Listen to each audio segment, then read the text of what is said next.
What's good, everybody? Welcome back once again to the First Down Saints YouTube channel. Hope everybody's having a nice start to their week. Tough loss yesterday against the Packers, but, the sun came up this morning. Life goes on. I just finished watching the offensive tape, and it was pretty frustrating to say the least. So, as usual, I put together some clips to share with you guys. Let's get into it. All right, so the first play I want to take a look at here, this is on the first drive of the game. Big third down, and Erik McCoy gets beat up the middle for a sack by Kenny Clark. Now, Kenny Clark is one of the best defensive linemen in the league, but this is still pretty uncharacteristic of McCoy. Now, it is kind of funky because the Saints are going to be sliding right due to this alignment of the Packers defense. You got this guy way out here, so that means Ramczyk is going to have to kick out here and be responsible for him, and then Ruiz is going to have to kick out and be responsible for this guy, and that means McCoy is going to have to set the 2-eye here, which is pretty tough to do. But again, he gets paid the big bucks for a reason. So he kind of just oversets here. Takes, right there would have been fine with a strong inside hand. But he kind of takes another, just one too many kicks. Gets overextended as well. You can see he's off balance. And Kenny Clark just swims over the top for a sack. So, not the greatest start to the game on the very first drive of the game. So this play here is just a really nice job from Carr and Olave both. Everybody on the offensive line does a nice job this play. Carr knows there's going to be a free rusher, and so he hits Olave. That's his built-in hot read. And Olave just has really nice awareness on this play to right here, he kind of just feels the defender, cuts it back up inside, and goes for a first down. That's just elite awareness from Chris Olave on this play. And again, a nice job from Carr, recognizing the blitz and hitting the right receiver for a nice game. And here we go again. This is the touchdown to Jimmy Graham. And I want you to pay attention to Derek Carr's eyes. So you see number 20 on the Packers there. He's kind of cheated over to the left side. So watch what Carr does. He looks over to the right, gets that safety to open up his hips that way, and then just fires a missile into Jimmy Graham. This is, in between three defenders. This is about as good a throw as you're going to see on a Sunday. Right? Just looks off that defender, fires it in there, touchdown. Then again here, this is another 3rd down and 9, and we've seen earlier in that first clip, McCoy get beat for a sack bad. This time it's Ryan Ramczyk, and when your two best offensive linemen are getting beat like this, just straight up, there's really nothing much you can do. Like I said, big 3rd down. If Ramczyk doesn't get beat here, you'll see Carr has the receiver. I believe it's Juwan Johnson right there underneath. It might not be a first down, but it's better than a sack. You know what I mean? At least hitting Juwan Johnson underneath gives you a chance for a run after catch and possibly a first down. But instead, Ram over there gets beat pretty badly. And, that's, Rashawn Gary, a really good pass rusher. But again, like McCoy earlier, that's why you pay Ram the big bucks. So, not good, obviously. And here that is again from the end zone view. It looks like maybe the fullback Prentice was supposed to give Ram a little chip here. He missed and, just didn't work out. And I want you to put your eyes on Jimmy Graham right here. I know he's notoriously bad or known for, not being a very good run blocker. But in this case, he gets himself a pancake. So, in a game like this where you choke a lead, you got to just try to find the little bright spots in it to, just to have a little positivity. So it's nice to see old Jimmy getting a pancake in there, especially something that he is, not known for at all. And then this play here, rookie Kendre Miller made his debut.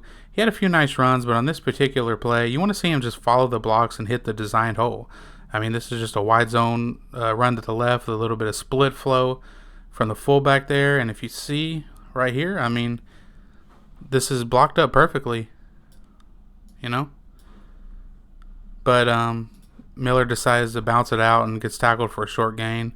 Cut him some slack. It is his first game as a pro regular season, but you like to see him, hit that in the future. And then here we have some more offensive line woes. James Hurst, right guard, filling in for the injured Ruiz, who I believe has a concussion. Just gets beat almost immediately, and it's a shame because if you look at Chris Olave over the middle right here, he was going to come wide open over the middle, but like I said, Carr just didn't have the time. He does do a nice job of kind of getting out of the pocket a little bit, hitting Jones Jr. and getting to a 4th and short situation. But again, if the protection holds up here, that's missed opportunities because of offensive line issues. And then here's kind of a better look at it. Hurst right here on the left side of your screen just gets, that's just unacceptable. Unacceptable. And then I just had to throw this play in here. Carr steps up in the pocket beautifully and just lays one perfect in there for Olave, and Olave does what he does and makes another just spectacular catch that's routine at this point. And in this play here, it just kind of just highlights another example of missed opportunities. Not necessarily, the running back's fault here. He slips and falls. The grass seemed pretty sloppy, or turf. I'm not sure what they have at Lambeau, but it was pretty sloppy. People were slipping and sliding all over the place. But I mean, if the running back keeps his footing here, look at that. That is wide open. It might have been a touchdown because Jones Jr. isn't the fastest guy in the world. He might also trip over the right tackle there. It's kind of hard to tell exactly if he slips or if he trips. But either way, if he's able to keep his footing right there, that's just nothing but green grass. And that's just, another example of just the misfortunes that the Saints have had on offense so far this season. All right, here is the Derek Carr injury, the play that he got injured on. And it looks to me like the Saints are trying to get MT open on a deep over, and they probably would have had it if Carr had a little bit more time. This is a slow developing play, but at the same time, the clock has to go off on Carr's head to get the ball out of there. Right, the Packers blitz, it's not there at this point. You just got to dump it off right here to Graham, give him a chance to run for the first down. He might not get it, but it's better than the results that occurred with the injury. And here's the end zone shot of it. You see Miller stepping up nicely, takes on the linebacker. And look, this play isn't pretty at all, protection-wise, but this is 95% on the quarterback here. We got to know to get that. It's not there. We got to get that ball out now. Hit Jimmy underneath. Like I said before, it might not be a first down, but we got to get that ball out quicker. And then here's with Jameis Winston in the game, 1st and 10. I just don't like the play call here. I really don't. Pretty obvious. It's man-to-man across the board. Okay, one deep. And if you look at these two guys right here, see how they're leaning forward? That's usually an indicator that they're going to be blitzing, right? So I want to see, where are the picks? Where are the rubs at? Where is the creativity on this play call? I don't see it. I feel like right now Pete Carmichael is just calling plays like there's no rhyme or rhythm to it. I hate to be the meme here, but we know it's probably going to be a blitz here if we're reading our keys. Just check to a slant, right? Run this guy inside to get this guy out of the way. This is Michael Thomas. I hate to meme it up, right? But he's good at slants. Check to a slant, get a nice, easy completion. But instead, you run a curl up here, and, it is what it is. A curl is fine, I guess. But, there's just no creativity is what I'm getting at. All right, 3rd down and 6 here. And again, this is just bad execution.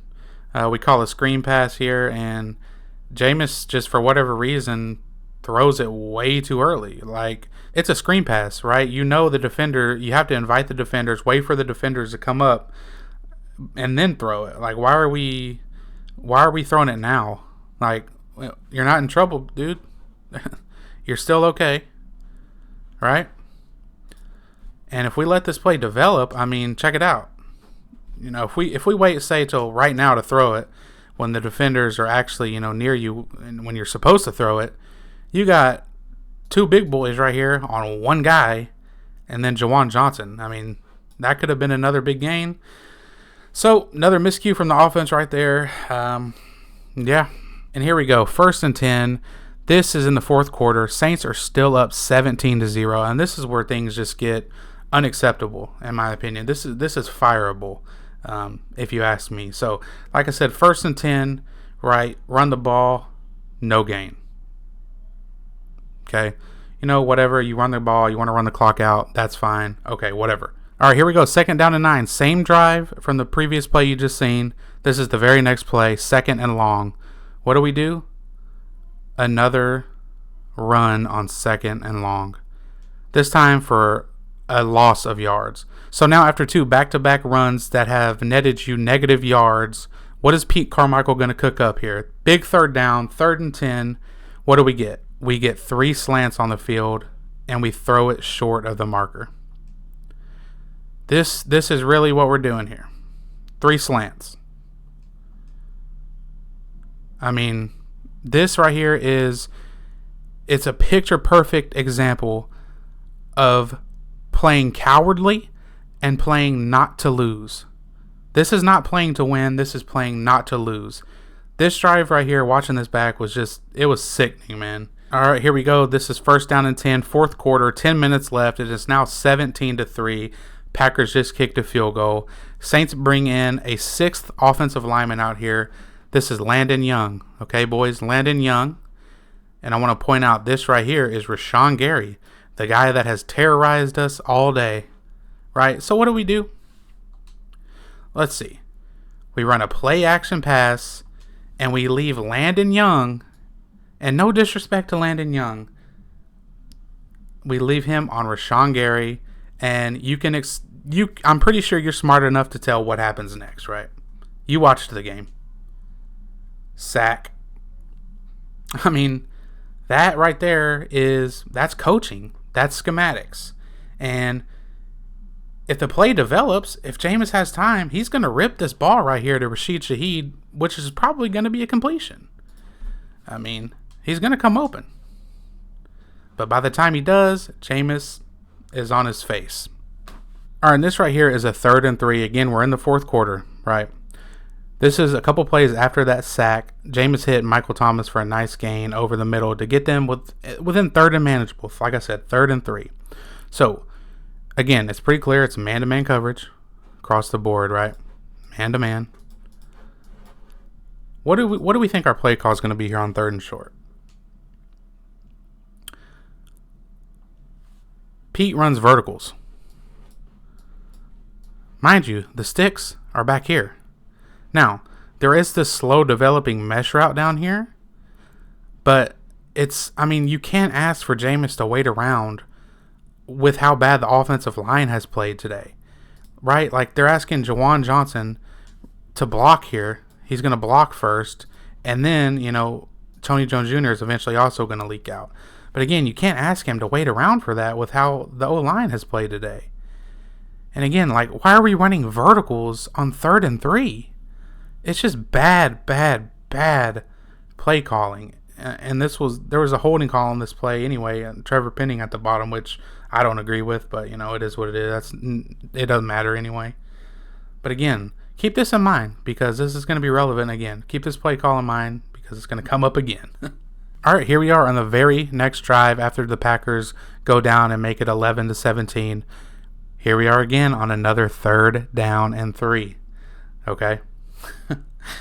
It's just a joke at this point, man. 3rd down and 3. Once again, what are we calling?